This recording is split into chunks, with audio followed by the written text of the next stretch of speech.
You hear about me talking about mindset and behavior a lot on No BS Wealth. Hell, you see it on social media with me all the time as well. We usually stick to the higher level to get you started, to get you going.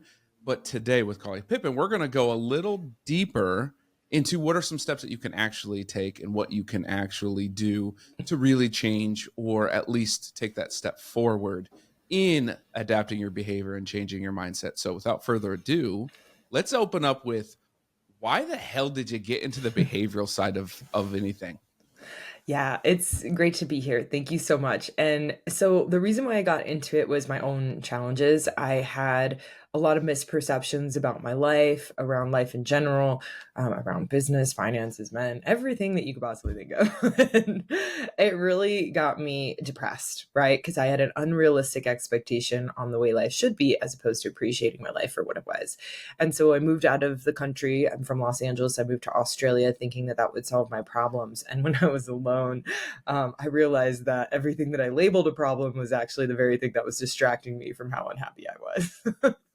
And that's when I found my first coach that actually taught me human behavior as opposed to like traditional types of therapy. So we really got into the nitty gritty of the why things were happening. And as opposed to just talking about it, we started to transform it. And that was really helpful. And I saw amazing strides in my life in just the first few months. And after that, I was hooked. I mean, there was things that I've been working on for almost decades that are trying to transform in months. And I was like, sign me up. How do I do this for a living? And since then, it's just been learning more and understanding more. And yeah, really just trying to dive into it to a greater degree. Yeah. So you're saying that moving to a different country outside the United States wasn't the fix, right? It wasn't the fix, but it was one of the most inspiring experiences I've ever had. So There you go. the first couple months were really rocky because obviously I had this fantasy that got smashed. But once I overcame it, it was quite cool. Yeah, yeah. We tell our clients, and I tell a lot of people, you need to travel. Like you need to go learn other cultures and whatnot because you'll learn more about yourself than So anything. much. So it's really cool that you said, peace out LA, I'm gonna go Australia. And now you live in the mountains, which is in LA. So that's a full spin there. When Yeah. you took that time to rediscover yourself, whatever, you took that time to understand like a lot of it was issues from you and some things that you work on. Yeah. You don't have to tell your entire story, but where do you think all of like, I guess the trauma or Mhm. the false depictions of what life is supposed to be, where did that start? Do you Yeah, I totally don't mind sharing it either, by the cool. way. So when we think about it, I have very unique experiences in my life that have caused me and driven me to perceive things a different way, right? And we all have these perceived traumas and whatnot. And so it's interesting. It's not only perceived traumas that impact how we see the world and how we're embracing things on a day to day basis. It's also the perceived infatuations.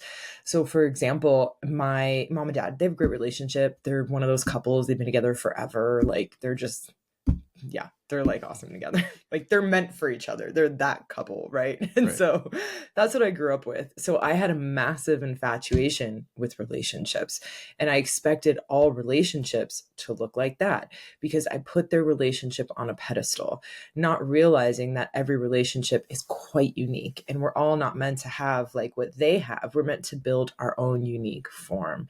And that's actually what makes it inspiring to us. So taking that off a pedestal has also been a huge journey. And so that's what I say, like, it's not just the traumas that impact us, but also the things that we have infatuation with. Because for my whole life, I've been trying to force people into this dynamic that's actually not even a fit for me. You know, it's a fit for them, but it's not even a fit for me or my current husband, right? Right. Or even my husband. And so for us, it's like, we're like, okay, we're going to get rid of all the noise and we just want to create our life, our relationship the way that we would love to. But when we have that infatuation, we really inject that into our lives as an authority. So that's one component. And then the traumas as well. You know, we go through really large perceived traumas and then we go through ones that are also smaller. And I was actually just doing some extra work on one that felt like it hadn't quite been finished yet because I was still getting some anxiety. And anxiety guys, but just so you know, is like past perceived trauma, compound interest, and anything that reminds you in your present moment of that past perceived trauma, you'll get anxiety. So it's like an indicator that something's unresolved. So I was like, something's unresolved, and it's like coming up more. And it was just a situation where my grandma had a restaurant. There was like a shooter in the parking lot, and he wasn't even targeting the restaurant. He was specifically like targeting someone else there. But it just, as a kid, seeing that just had freaked me out. And so because I had that unresolved trauma, there was still anxiety, there was still panic. But also it's to know that those traumas form like the beauty of what we love the most in life. And this is where we talk about shifting mindset. And, we can even talk about how to apply tools to be able to like get over the hump. Because in that moment, when I was working on it, I got to see how it served me to go through something like that. And what it really did is it brought my family together, and it got me and my great aunt connected to such a high degree, which was amazing. She was the one who kind of brought me in the back room. She was like guiding me to a greater degree. I remember her holding me in that moment, and it makes me like tear up a little bit, because without that experience, I don't know if we would have connected that much. She was a little bit standoffish, and I only had a few years with her after that. So that moment right there was a pivotal moment in a relationship that is so near and dear to my heart, like even to this day, So it's like, when we go back and we look at the traumas and we see the purpose of why it served us, and there's a ton of other stuff too, by the way, guys, but that was just one really example that really hit me. Yeah. All of a sudden I look back at it and it doesn't feel so stressful anymore. It doesn't feel like a trauma anymore. It just feels like an event that was meant to happen to bring the family together. And it, obviously my grandma's restaurant, the whole family worked there. So the whole family like really, really came together in a big way. That was a huge pivotal moment for our family. So it's really cool. What you said there was an important piece, and then I have a question follow up to that. But the important piece you said is now it feels like an event. Yes. Right? A lot of people out there, if you don't know that you have trauma, the anxiety you feel with something, there it is. Okay, congratulations, you have it. Now you know what it feels like. But when you get through something and you work on it, everyone says it just goes away. You don't think about it. That's not true. You do, but it just feels like a past event that happened as opposed to that thing that drives anxiety. So I wanted to make sure people heard that. And it's like, oh, it's never going to be gone. It's just, it changes what it feels like. My question was going to be around, well, first you said step one, you know what it feels like. So that is what trauma is. That, congratulations, anxiety. The next step I wanted to ask is then when someone recognizes it, what is like the next thing they should do to begin this journey to heal from it? Definitely. So it's starting to put the puzzle pieces together to see what the current situation is reminding you of. If you have constant anxiety, it's okay. It's something that's going to pop up here and there. That's going to be a little bit stronger in certain moments. So pay attention to that and ask yourself, like, what does this remind me of? What are they doing right now that's stressing me out? And who did that in the past? And when you start to ask those questions, you're going to start to peel the layers back to see where it actually occurred before, right? And listen to your language too, because sometimes this is where it gets tricky, guys. Like, we say things that like we don't even realize we're saying. Like, and I caught this one. I hadn't caught it yet, but I caught it. What did I say? I said, I don't want to be around this type of life anymore, right? Like there was a situation like in my neighborhood that stressed me out, right? Like it was just, there was cops and stuff. It just stressed me out. And I said to myself, I was like, I'm done with this. I don't want to be around this anymore.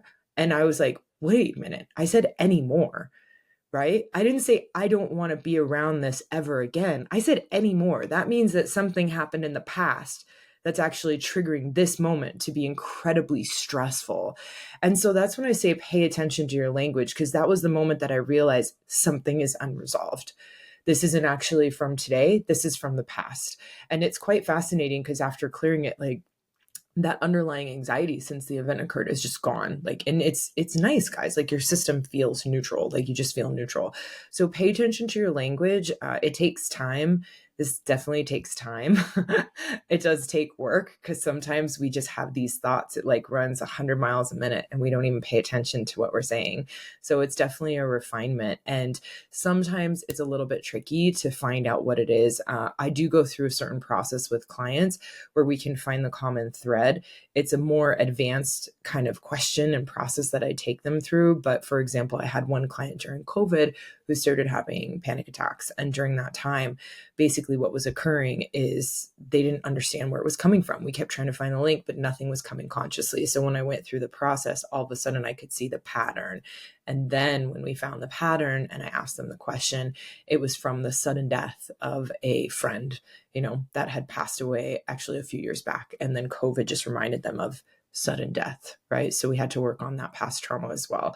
So it's worth looking at also, which I know here we're going to be having this conversation. Yes. For sure. A lot of our listeners are business owners or those that are wanting to be. And I say this every time too, being a business owner sucks. Okay. It does. There's a lot of ups and downs and sideways things to go. But recently, a lot of topics that have been coming up, and even a couple guests on my podcast, but also on Twitter, we've been bringing up this imposter syndrome thing that's been going on. Can you speak to imposter syndrome? And my one question is, does it come from a little bit of the infatuation point? Like where you want to be, you see this thing, I want to be it, and then you're it, and you're like, that ain't me. Yeah, you nailed it. Okay, so imposter syndrome is infatuation, and infatuation causes the comparison. Great catch, by the way. So it's really cool because what winds up occurring is you'll infatuate with someone on the outside. You'll admire them and you'll put them on a pedestal, right? And in that moment that you put them on a pedestal, that's when you start to try to become them. And as you said, you become that person and you're like, this isn't what I wanted, right? And so you're learning the lesson that you're admiring them, over infatuating, you've injected their life into yours, and that's not authentically who you are. We're not meant to mimic the people that are out there that have done great things. We're meant to stand on their shoulders, not in their shadows, utilize them as a jumping off point for our own lives, for our own careers, for our own self. And so what winds up happening with this comparison component is in the moment that you infatuate with someone, that's a disowned part inside yourself.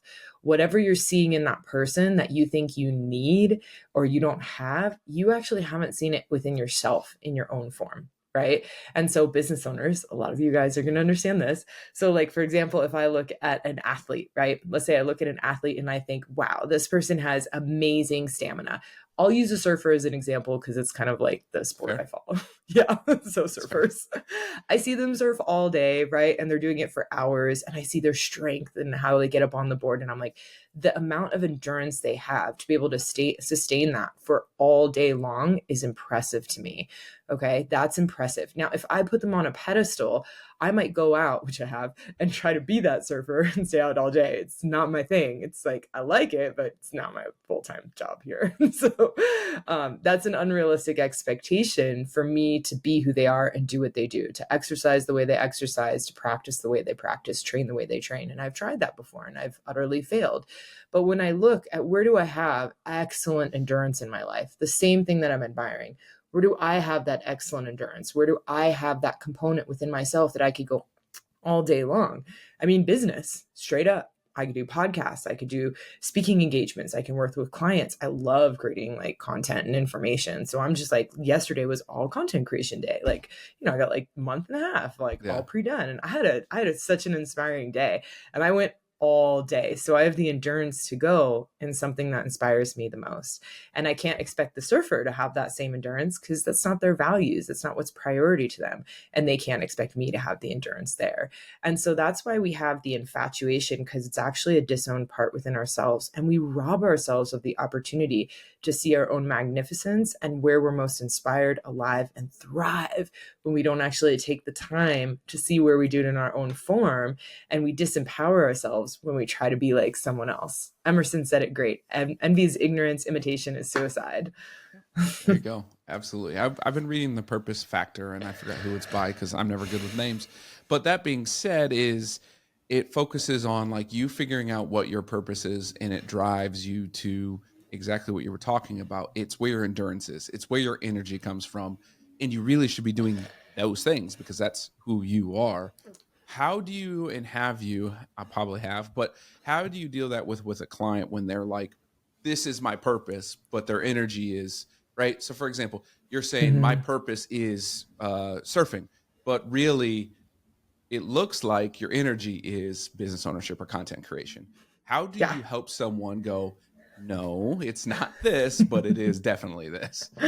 I'll actually go through various processes to get them to see it in their life. Because if I just tell you, like, it might be really obvious, and I might just Yeah, look at your life and be like, dude, you wake up every day and spend 10 hours on your business. You're not right. going to the beach and surfing because you don't want to.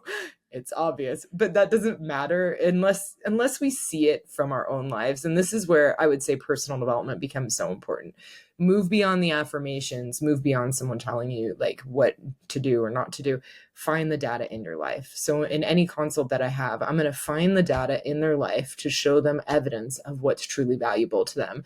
And it's funny, I just had this conversation with someone, a total businesswoman, by the way, and disowning that part and thinking they were supposed to focus on something else. And then when we got her to see it, right, we just went through just systematically over and over again. And when she finally saw it, it clicked.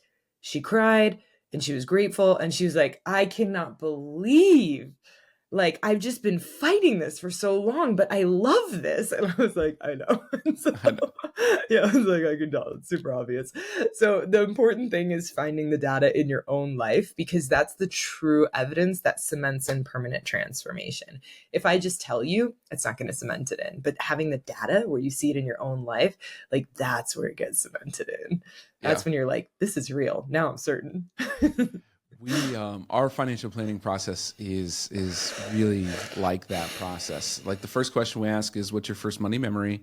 We want to get them bringing up whether it's trauma, infatuation, what doesn't matter. I don't have those terms, but I'm going to steal those and use those from now on. But we want to get them down to that raw like emotion, and when we do, you do see a lot of tears, but it allows this transformation to take place and to Mhm. move forward. The biggest, I guess, aha moment when we're in these conversations that I have with clients and that I see in general is the realization that this thing is a journey, right? This is not a quick fix. There's no such thing. And the fact that they're finally comfortable with who they are and their goals, not what society tells them, their mom tells them, their brother, their friend tells them to do. Like everyone else, everyone's on their own journey. We all have our own goal. It might be different than everyone else's. So it might take less actual dollars. It might take more experiences traveling, is what it is. But when you start to realize, like, cool, I know where I'm going, I know what my journey is, and I know it's going to take me X amount of years, it's where you see all that, they lighten up, like they can stand taller and truly understand what's going on in life. Plus, it allows them to make these decisions when they pop up and say no to people and just be like, no, that's not me. I don't want to do that. I don't want to do those things.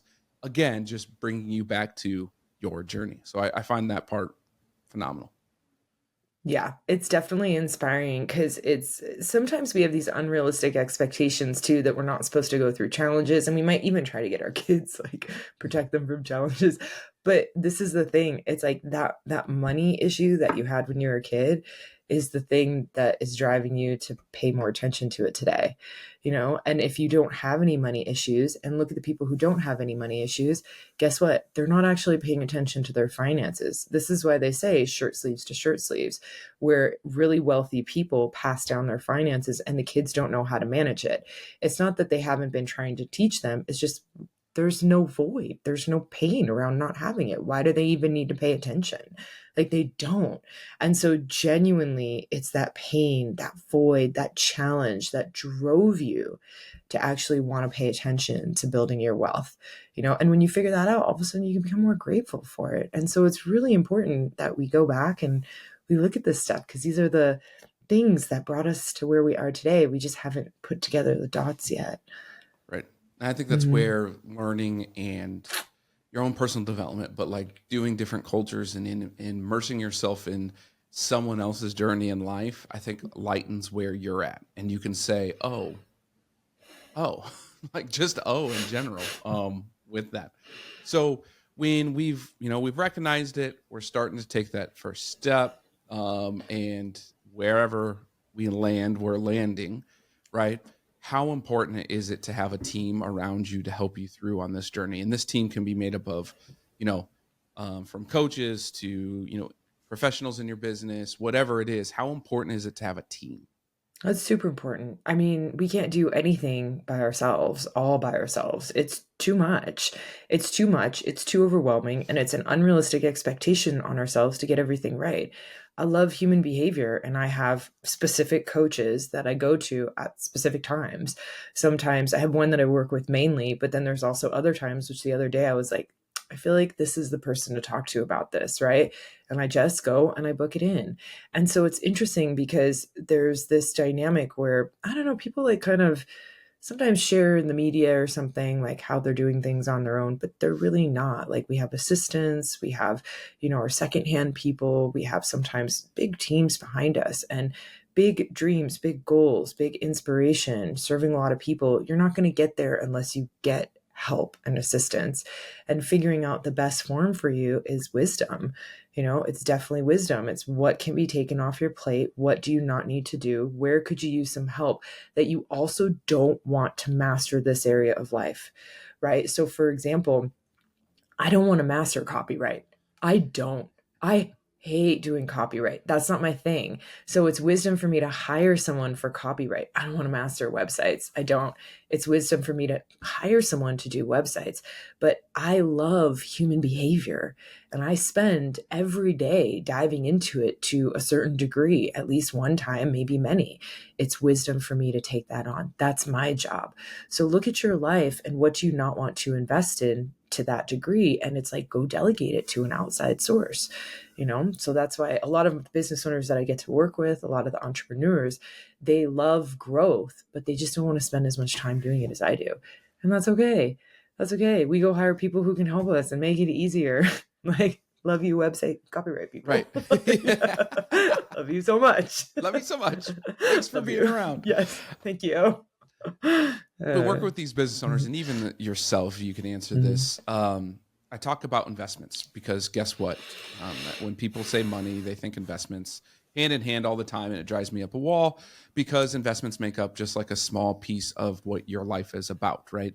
Who gives a shit what you do in the stock market? Doesn't really matter if your goals aren't being reached and you're miserable. So I'll start there. But what I want to say is what you're talking about is investing, right? You're investing back into yourself. You're investing into your own time. You're investing into someone else so that they can do the website and copyright because it sucks. And it does suck. When you're working with these, entrepreneurs or even yourself, is there ever a time where they're like, oh, I don't want to spend that money because of whatever, and where you're like, hey, to grow, like this is your investment. It doesn't need to be in everything crazy, just like you need to hire. Is there a time where like that happens, and when it happens, how are you guiding them through, hey, you can't do everything yourself, to hey, you do need a team? Yeah. So it's interesting. I'm a bit of a different coach and consultant. This isn't the only thing that I do. I'm not going to be Tony Robbins or Brene Brown. Not that I'm not going to study and work like crazy and I don't have amazing things that I can help people with to the same degree. It's not my path. I love business. And so it's crazy for me to not have business on the background. So when I also have income coming in other sources as well. So if someone doesn't want to work with me, there's less of like a panic or a must or a need. And I don't use any of the sales tactics. I'm not going to convince you. If you don't want to work with me, you're not going to work with me. What winds up happening is the ones who really like, I have one in my head right now. He'll be back. Like I know. He really wants to work so bad. And the finances is definitely a bit of a stretch, but it's going to take a big life event to get him to come. And that's okay. So, and that's cool. Like people sign up with me from inspiration, even when they're in a desperate state, they're still inspired to work with me. And that's really important for me because the work I do, it's hard. It's challenging, but it's also quite transformational. So I want to make sure you're super invested, and I'm not going to use the sales tactics, and there's like manipulation stuff like where you can basically reverse polarize someone into signing up like for your products and services. And I'm like, no, like you're going to sign up from inspiration or you're not. So I love to educate. Education is a huge component. Part of the reason why I love podcasting is education. So it's like, go get educated on the person that you're wanting to potentially invest in. And if you really resonate with them and there's that intuition that's saying, do it, listen to your intuition. That's the biggest thing that I've learned, even when hiring my own coaches and people. My intuition is often saying yes. And then sometimes I just want some extra education to like get me that background and make sure. So again, like I have the podcast, you have a podcast.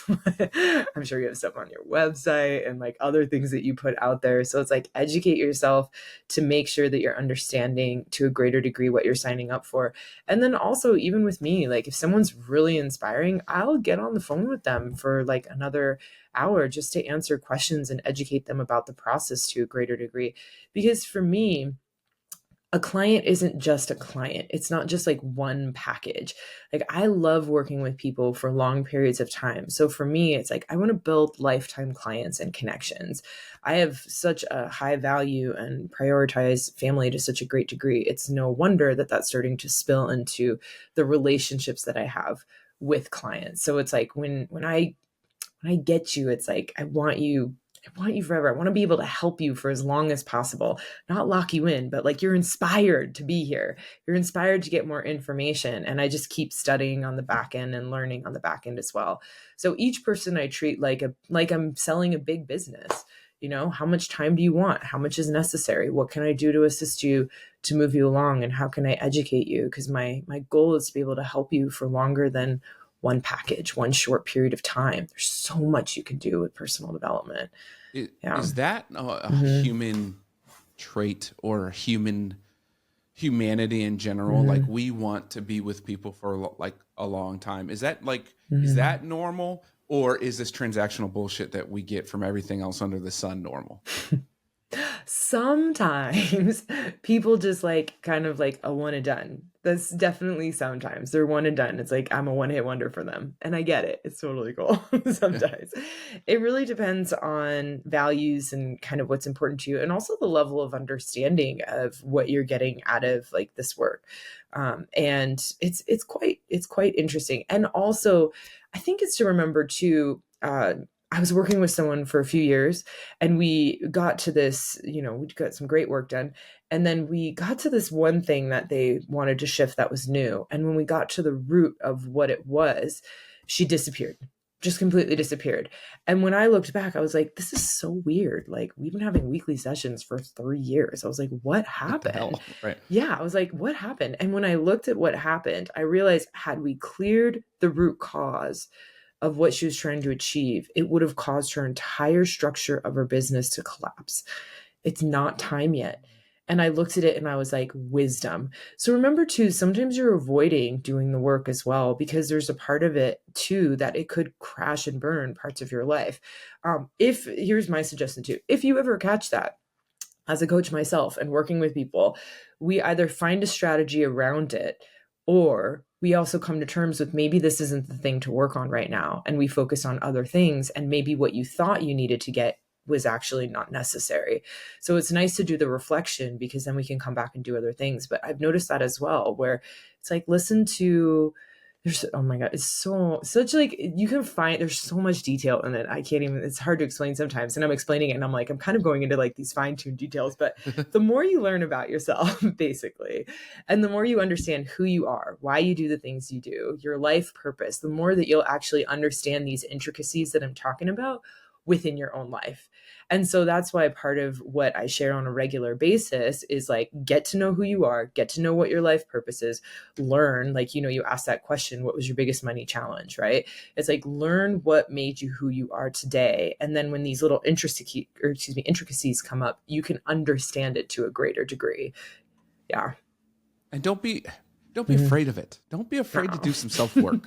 Like it's yourself. Yeah. Like ultimately at the end of the day, it's you and your body and yourself, and everyone else can piss off until you figure out who you are. So just do that.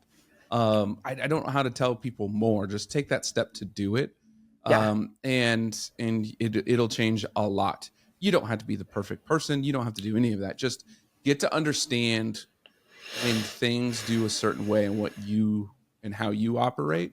It'll make life a lot easier. As we're getting to the Mhm. end, right? We're at about 30 minutes. What is one or a couple things that you want to leave these listeners with in order for them to take that next step? And that next step could be just like working on themselves, like we just talked about. It could be working with you, or it could just be Mhm. in general in life for them to grow, for them to take that next step. Yeah, definitely. I think just a reminder, it doesn't have to suck. It's kind of like you were saying, like take that step. When I was, and this isn't for all therapists, some therapists are amazing, by the way, but the therapists I found apparently weren't for me. And I would go and we would just sit there and talk about like pain, and I would leave and I'd feel worse than when I came.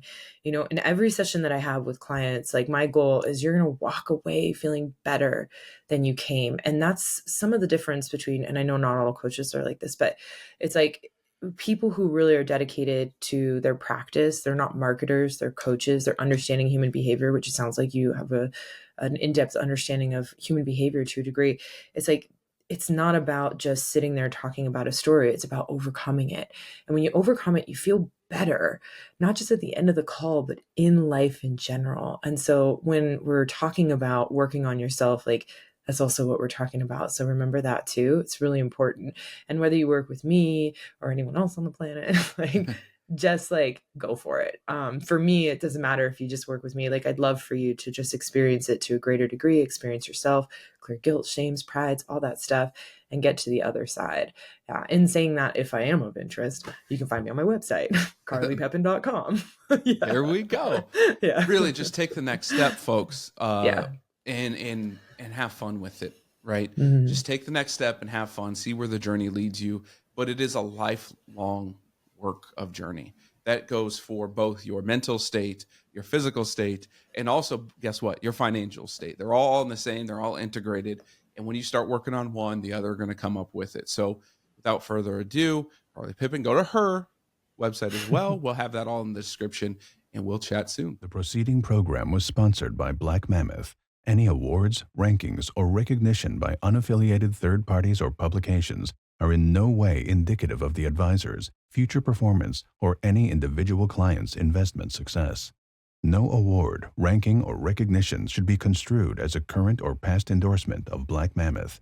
Information regarding specific awards, rankings, or recognitions is available on the Black Mammoth website, www.blackmammoth.com. All investment strategies have the potential for profit or loss. Investment strategies such as asset allocation, diversification, or rebalancing do not assure or guarantee better performance and cannot eliminate the risk of investment losses. There are no guarantees that a portfolio employing these or any other strategy will outperform a portfolio that does not engage in such strategies. This broadcast should not be construed by any client or prospective client as a solicitation to effect or attempt to effect transactions and securities or the rendering of personalized investment advice due to various factors including changing market conditions. The information discussed in this broadcast may no longer be reflective of current positions or recommendations. While information presented is believed to be factual and up-to-date, Black Mammoth do not guarantee its accuracy, and it should not be regarded as a complete analysis of the subjects discussed. The tax and estate planning information discussed is general in nature and is provided for informational purposes only and should not be construed as legal or tax advice. Listeners should consult an attorney or tax professional regarding their specific legal or tax situation. Past performance is not indicative of future results.